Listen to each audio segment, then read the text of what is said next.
السلام علیکم ملګرو د ډاکټر صدیق باره کې نو پیغام دی. نو مشتاق احمد وایي زه به اوس د ترکي نه مدد غواړم، د ترکي ان پی سي نه ډاکټر صدیق باره کې زه به اوس د هغه نه مدد غواړم.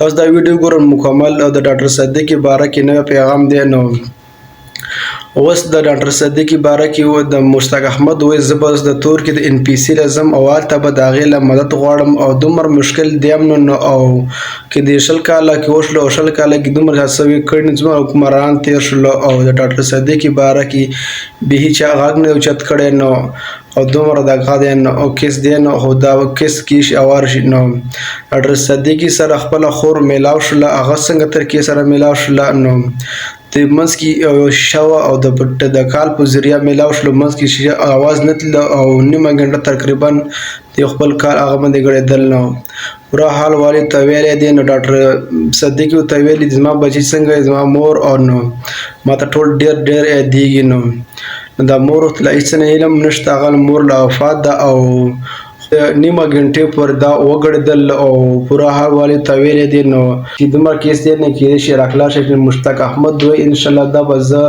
ما د غاړې دا به زه راخلاصوم خامخا او اوس به د ترکي نه مدد غواړي او دا به ډاکټر صدیق هغه ام پی سي له مدد غواړي، دا به اوس راخلاصېږي. نه پیغام دی جاري کړی. نو دا ویډیو ټول مسلمانانو سره شیر کړئ. د ډاکټر صدیق فیا صدیق د اواز ټول خلکو ته هغه شي نو راخلاص شي. خدای پاک چې ته راخلاص کړي. نو تقریبا 20 کاله وشلو او ته دې خپلې خور ویلې دی خپل د جیل لباس اچولی او دې شب د مخکې غاښونه وو، دا غاښونه یې مات شوي نو یو په دې سر باندې داغ وو، د دې داغ باندې چې د جګړه مګړه شوي او په دې یو غوږ یې سم کار نه کوو. نو زه په ټلیفون په ذریعه ګړېدم، تیز اواز سره به ګړېدم، دې اواز نه اورېد ډاکټر افیا صدیق نو غوږ یو کار نه کولو.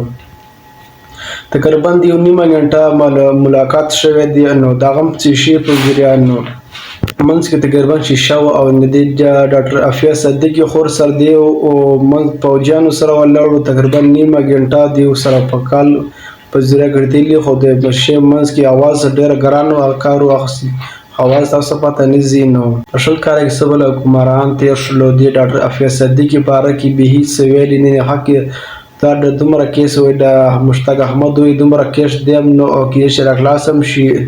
دومره حکمران تېر شو، لا شي خو د خپلو کورسو غم کوي او په هغه کې پرته ده. دا دومره 20 کال تقریبا وشلو.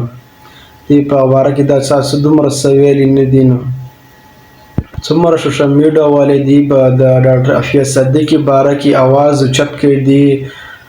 د تقریبا 20 کاله وشلو، 20 کاله کې دومره څه بله هغه به شوي وي. نو د ویډیو کتلو ډېره مهرباني. والسلام.